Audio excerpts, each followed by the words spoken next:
Love You to Death, Stan Kraychik Mystery.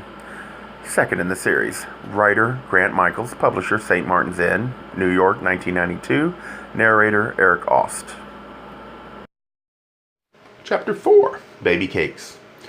I was awakened from a heavy sleep by the sound of Sugar Baby yowling from the kitchen. I knew something was wrong, since that girl usually sleeps in, buried under the blankets until 5 minutes before I leave for the shop. That's when she deigns to leave my unmade bed, wrap herself around my legs, leaving her scent in strands of taupe-colored fur on my black chinos, and look up at me with big, sad eyes that imply that the portion of premium quality cat food just placed into her Limoges porcelain bowl might not be to her liking today. And would I please remain close by in case she desires something else? Yes, my cat is pampered and lives in a higher social stratum than I do. Why else would I work so hard? So when I heard her making unrefined noises from the kitchen in what seemed the middle of the night, I knew something was wrong. I jumped out of bed, naked as usual, but it wasn't the bed, it was the sofa. No time to think or remember why, I stumbled toward the kitchen, where a light was on. Burglar? I thought drowsily, but instead of a dark, clothed stranger in the kitchen, I saw through my squinting eyelids a young boy on his hands and knees. It was Tobias. What was he doing in my kitchen? Was I dreaming? Then the facts rushed in all at once, and I remembered last night's events. Tobias had cornered Sugar Baby and was trying a piece of cotton twine around one of her hind paws. Though his modus operandi with the cat was harmless, I was still mortified at his pleasure in making her life a piece of hell. "Stop that!" I yelled. He turned and looked at me calmly, giving Sugar Baby a chance to scamper away, the long string trailing behind her. "Just leave the cat alone." She woke me up, sniffing in my face. "You were in her bed." "Where's my ma?" he demanded.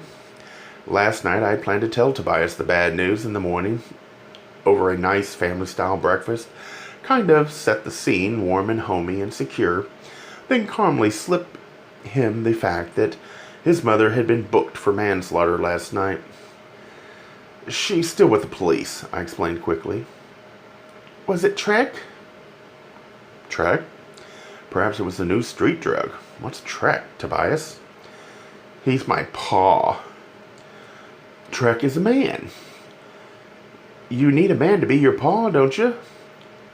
"That's a fact," I said, wondering again where Tobias had learned so much in 4 short years. But with the chill, I then surmised that the Caucasian stranger who had been poisoned last night was possibly Tobias's father. The bad news had just got worse. Tobias stared at me. "Did he hurt my ma?" "No, Tobias." How could I tell him that the opposite was more likely? "Where is she then?" "I told you, she's with the police." "In jail?" "Tobias, why don't I make us some breakfast and we'll talk about it, okay?" His eyes remained glued on me, quiet but defiant. Then, out of nowhere, he remarked, "Uncle Stan, you got a nice ding-dong." All too late, I realized that I'd forgotten to pull on a robe. Hell, I was at home, wasn't I? Why should I have to be modest and demure in my own apartment? Why?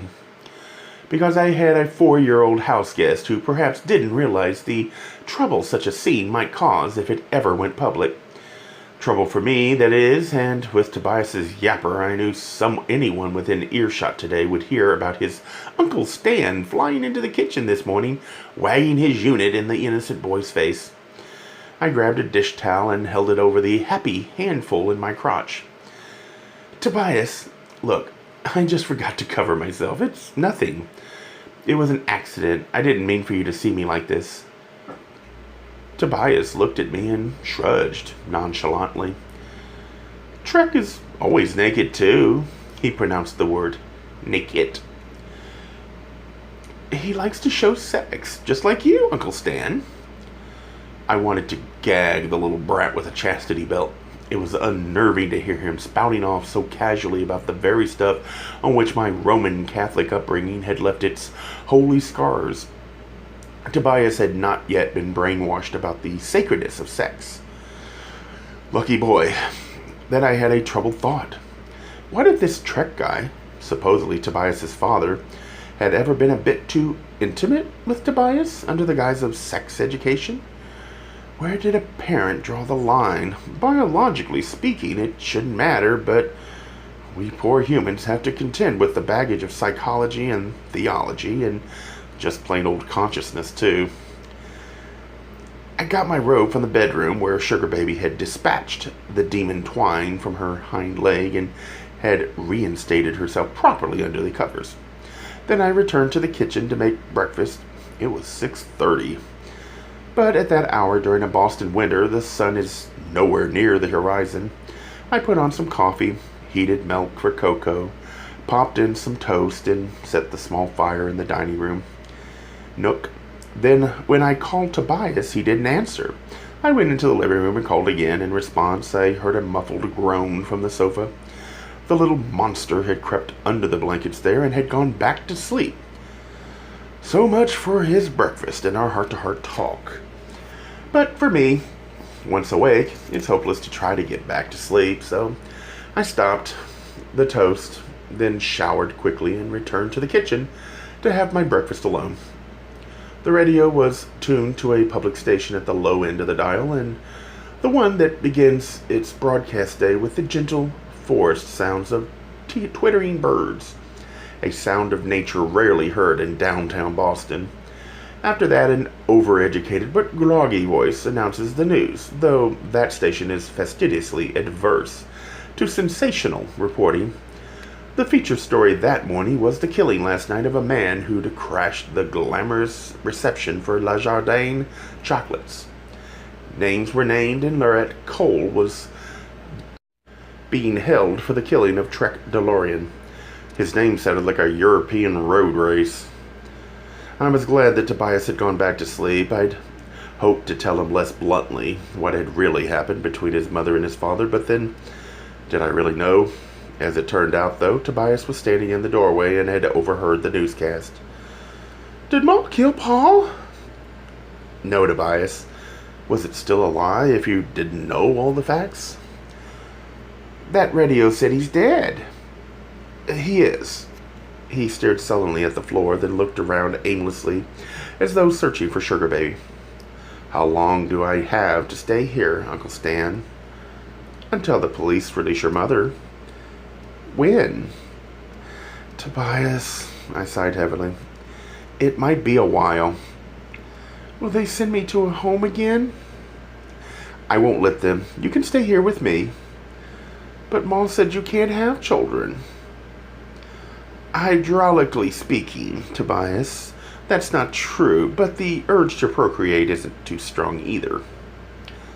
"What's that mean?" "It means if I ever have children, I'll probably adopt them." "Will you adopt me?" His frankness surprised me. "You'd be at the top of the list." He seemed content with that answer and climbed up to sit at the table with me.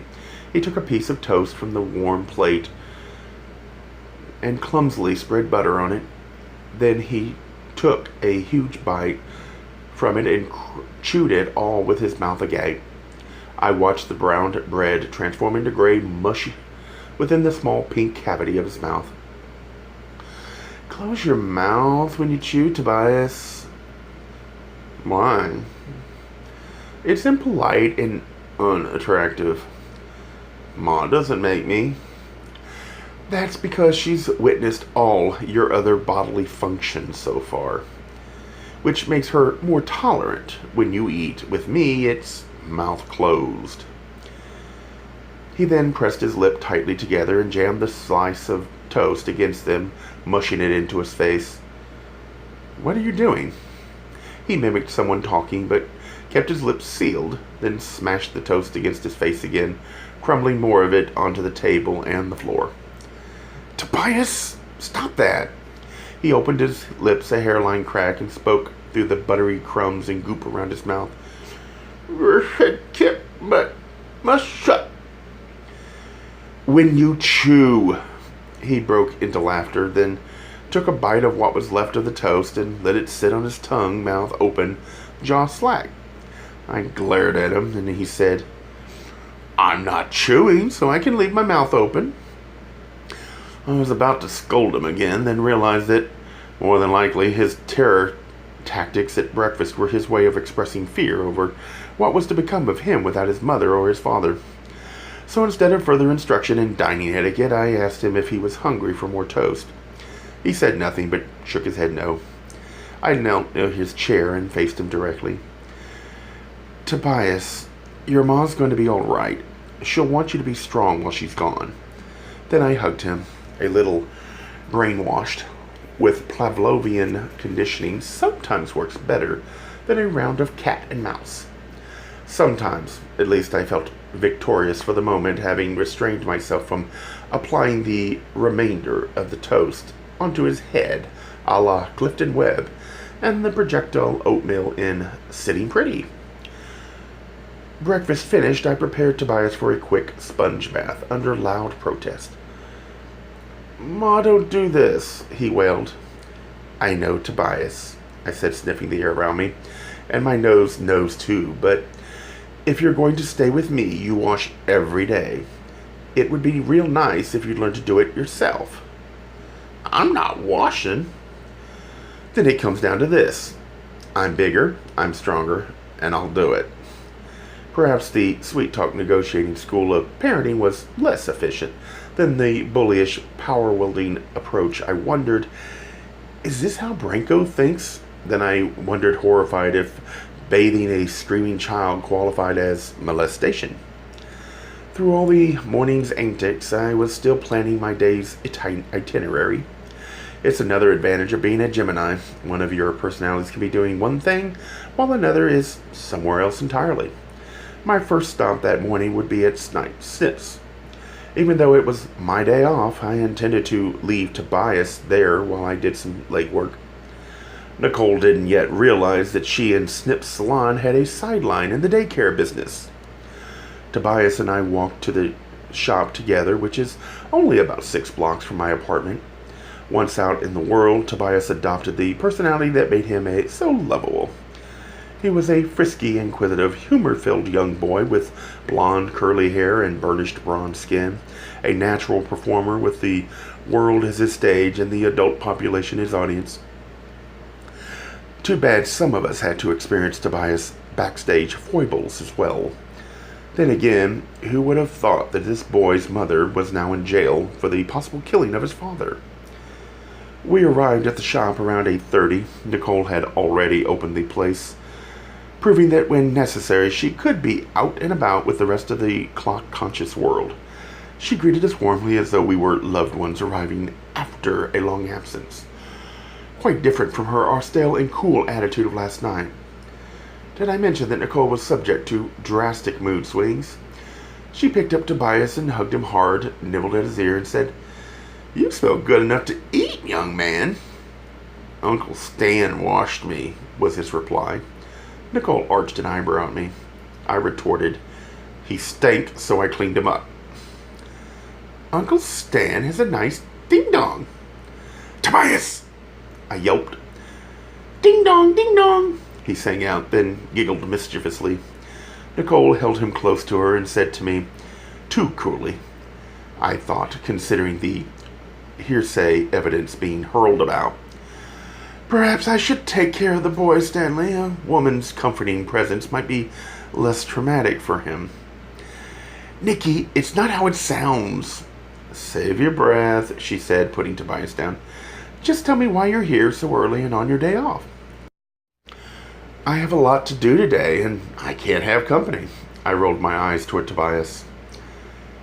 "And you assumed I would help?" "Yeah, since you have to be here anyway." "Exactly where are you going?" "To the WDU, where Charles and said a certain someone was staying last night."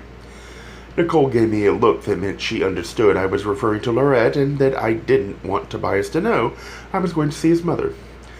I continued, "And I don't think the local small fry We'll have much fun on that misadventure. Now, in collusion with me, Nicole placed her hand on Tobias's head.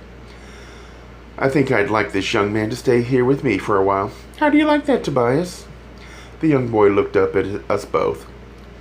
If Uncle Stan wants to be alone, it's okay. I rolled my eyes and shook my head. The little brat's intuition was disquieting. Nicole remarked, I'm sure he'll be back in time to take you out for lunch, Tobias. Won't you, Uncle Stan? I sighed heavily and nodded. Yes, Auntie Nick. Then I looked up the address for the woman's detention unit and set out to visit Lorette Cole in prison. A Gay Mysteries audiobooks. I think it is easy to hate a label, but a face humanizes the word. So this effort is twofold. To offer comfort to those like myself that your world didn't end because you don't fit into the view of acceptable society on both sides. And in hopes of helping those with family that are LGBTQ, that it doesn't mean we are aliens from the child they once knew. Reassure them so they can maybe be supportive at the same time, being true to their values.